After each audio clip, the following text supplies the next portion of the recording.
আসসালামু আলাইকুম। শুরু করতে যাচ্ছি প্রণয়ের ঘোর রাত পর্ব সংখ্যা ২। লিখেছেন আরাফাত আদনান সামি। রাত প্রায় ১১টা ছুঁই ছুঁই। চারপাশে নেমে এসেছে এক অদ্ভুত নীরবতা। বাতাসে মিশে আছে হালকা শীতলতা, যেন অচেনা কোনো হাত এসে নিঃশব্দের গায়ে উপর দিয়ে ছুঁয়ে চলে যাচ্ছে। দূরে কোথাও কুকুর ক্ষীণ ডাকছে। সেই নীরবতা খানিকটা ভেঙে দেয়। কিছু মুহূর্তের মধ্যে আবার সব শান্ত হয়ে যায়।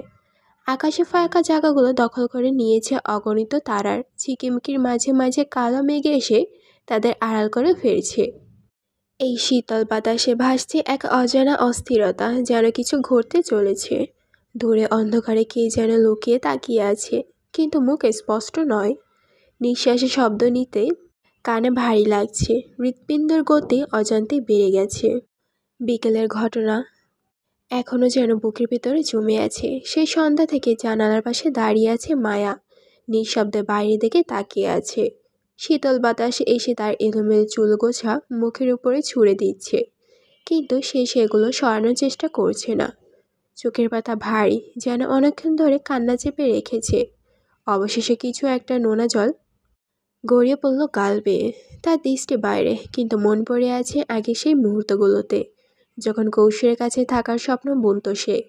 প্রতিটা স্মৃতিতে যেন তীক্ষ্ণ কাটার মতো বুকে বেঁধে গেছে তার। মনে এক অদ্ভুত কষ্ট মিশ্রিত স্বরে ফিসফিস করে বলে উঠল মায়া, ভুল হোক বা ইচ্ছাকৃত করেই হোক না কেন, এটা কি করলাম আমি? এটা কি করে হয়ে গেল আমার সাথে? এটা তো হবার কথা ছিল না। কেন বারবার আপনি আমাকে এমন পরীক্ষার মাঝে ফেলেন? কৌশির ভাই, আমি তো সবসময় আপনার কাছ থেকে যেতে চেয়েছিলাম। তখন আপনি তো আমাকে চাননি, অবহেলা করেছেন প্রতি মুহূর্তে। আমার দিকে তাকাননি। আমার দিকে তাকালেও যেন আপনার কষ্ট হতো।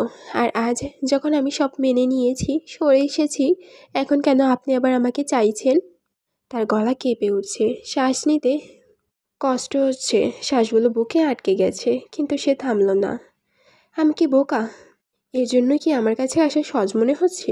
যখন ইচ্ছে হবে তখন আসবেন, যখন ইচ্ছে হবে না তখন আসবেন না? নাকি ভেবেছেন আমার উপর জোর খাটাবেন? যা বলবেন আপনি আমি তা মেনে নেব? দরকার নেই কৌশির ভাই, আমার কোনো কৌশির ভাইয়ের দরকার নেই। আমি এমন কাউকে চাই না আমার জীবনে। শেষ কথাটা বলে মায়া কান্নায় ভেঙে পড়ল। চোখের জল আর শব্দহীন কান্না একসাথে মিলেমিশে ঘরের পরিবেশ এক অদ্ভুত নিস্তব্ধতা তৈরি করলো।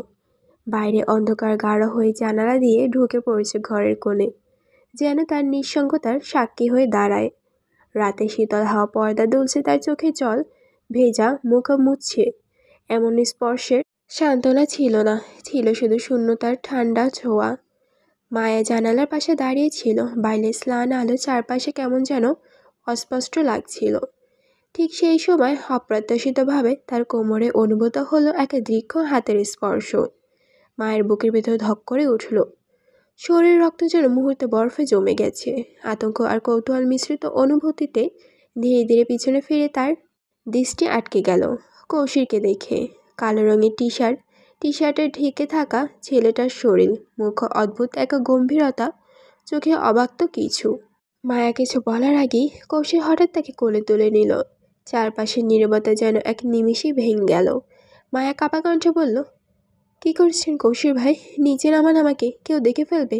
আমি চাই না আমার জন্য দুই পরিবারের মাঝে আবার কোনো ঝামেলা হোক। প্লিজ আমাকে নামিয়ে দেন। কৌশির একটা শব্দ উচ্চারণ করল না। তার গভীর দৃষ্টি যেন মায়ের অন্তরে সব গোপন ভেদ করে ফেলেছে। কোনো প্রতিক্রিয়া না পেয়ে মায়া আবারও বলল, আমাকে নিচে নামান কৌশির ভাই। আচ্ছা, আপনার কি কোনো লজ্জা নেই? গম্ভীর স্বরে কৌশির ধীরে ধীরে উত্তর দিল, কি হয়েছে? এত চেঁচাচ্ছিস কেন? তুই জানিস না আমার এইসব লজ্জা টজ্জা নেই? সে এখনও মায়াকে কোলে নিয়ে দাঁড়িয়ে আছে, যেন পৃথিবীতে সব সময় থমকে গেছে।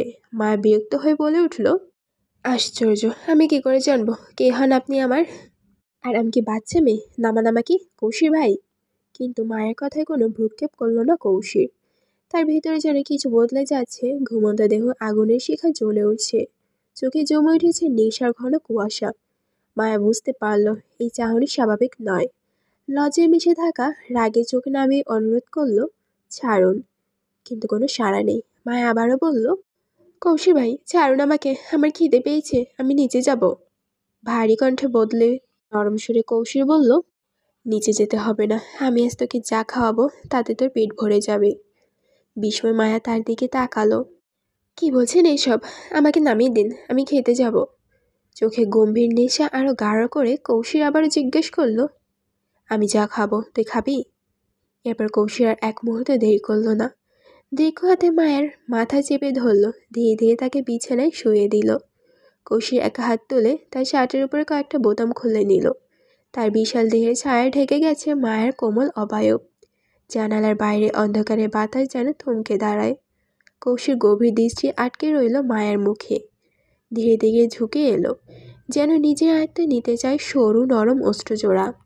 প্রথমে হতভম্ব হলেও মায়া টের পেল কৌশিকের স্পর্শ আছে এমন এক অদ্ভুত মায়াবী আকর্ষণ। তার দেহ থেকে ভেসে আসছে কস্তিরির মোহনার সুগন্ধ মায়ের মাথা ঝিমঝিম করে তুলছে। মন প্রাণ ধীরে ধীরে হার মানছে সেই অদৃশ্য ঘোরের কাছে। কিন্তু মুহূর্তের মাঝে পরিস্থিতি বদলে গেল। আচমকা করিডরে ভেসে এলো কারো ডাক। শব্দে মায়া ডাকছে। চমকে উঠল মায়া। কৌশিক মৃদু ধাক্কা দিয়ে উঠে দাঁড়ালো মায়া, কণ্ঠে ব্যাকুলতা। কৌশিক ভাই, প্লিজ এখান থেকে চলে যান, কেউ দেখে ফেলবে, অনেক সময় হয়েছে, সমস্যা হয়ে যাবে অনেক, চলে যান আপনি। কৌশিক কোনো উত্তর দিল না, শুধু গভীর দৃষ্টিতে মায়ের চোখে চোখ রাখলো। পায়ের দিকে একবার তাকালো, তারপর মুহূর্তে এক হাত তুলে তার কোমর জড়িয়ে টেনে নিয়ে নিজের বুকের কাছে। অপ্রত্যাশিত মায়া প্রতিবারের মতোই প্রতিরোধ করতে পারল না। কৌশিক নিজের ঠোঁট মায়ার ঠোঁটে এঁটে দিল এক দীর্ঘ দাবি ও এক চুম্বন। চুম্বনের গতি হঠাৎই আস্তে করে মায়ের ঠোঁটে দাঁত বসিয়ে দিল সে, যেন অধিকারের ঘোষণা করে দিল নীরবে। ব্যথাহার শিহরণে মাথা গলা থেকে চাপা এক নিঃশ্বাস বেরোলো। চিৎকার দিতে চেয়েও পারল না। কষ্টে ও লজ্জায় মৃদু ধাক্কা দিল কৌশিককে, সরিয়ে দিল মায়া। কৌশিক এবারও কিছু বলল না, শুধু চোখে এক রহস্যময় দৃষ্টি আর ঠোঁটে এক চলটি মুচকি হাসি রেখে সোজা ঘর থেকে বের হয়ে গেল। তার চলে যাওয়া যেন ঘরটা আরও নিস্তব্ধতা হয়ে গেল। মায়া গভীর শ্বাস নিয়ে এলোমেলো চোখ টিল করলো।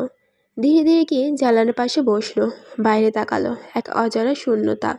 ঠিক তখন বাইরে থেকে আবারও ভেসে আসলো সেই ডাক, মায়া, মায়া। এবার ডাক ছিল এক ধরনের তাড়া। হঠাৎ রুমের দরজা খুলে ভেতরে প্রবেশ করলেন রুবিনা পাটোয়ারি। হকচয়ে উঠে দাঁড়ালো মায়া, তড়িঘড়ি করে চোখ মুছে পিছনে ফিরল, বলল, মা, তুমি এখানে? রুবিনা পাটোয়ারির কপালে ভাঁজ পড়ল।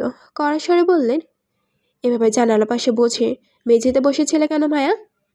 মায়া কোনো উত্তর দিল না, শুধু নিচের দিকে তাকিয়ে রইল। হঠাৎ যেন কিছু খেয়াল করে এগিয়ে এলো রুবিনা পাটোয়ারি। ঠোঁটে চোট পেলে কিভাবে? মায়া আর একটু ভয় কেঁপে উঠল, তোতলাতে লাগলো। আসলে, বুড়োকুচকে তাকালো রুবিনা পাটোয়ারি, বললেন, কি আসলে আসলে করছো, বলো, চোট পেলে কিভাবে? মায়া এবার এক মুহূর্তে চোখ নামিয়ে নিয়ে ধীরে বলল, আসলে মা, সুকেস থেকে চামচ আনতে গিয়ে কাঁটা চামচ ঠোঁটের কোণে লেগে গিয়েছিল, সেখান থেকেই চোট লেগেছে। রুবিনা পাটোয়ারি এক দৃষ্টিতে নিঃশ্বাস ফেলল, বলল, একটু দেখে শুনে কাজ করবে, এখন চলো খেয়ে নাও। মায়া মাথা নাড়িয়ে বলল, না মা, আমার খিদে নেই। সঙ্গে সঙ্গে রুবিনা পাটোয়ারি কঠোরভাবে বলে উঠলেন, এত কথা আমার পছন্দ না, এক্ষুনি আমার সাথে চলো, সবাই তোমার জন্য অপেক্ষা করছে, সবার সাথে একসাথে খাবে, চলো। মায়া জানতো তার মায়ের সঙ্গে তর্ক করা অর্থ শুধু পরিস্থিতি আরও খারাপ হবে। তাই কোনো কথা না বলে মুখে এক নিঃশব্দ ক্লান্তি নিয়ে মায়ের সঙ্গে বেরিয়ে গেল নিচে যাওয়ার উদ্দেশ্যে।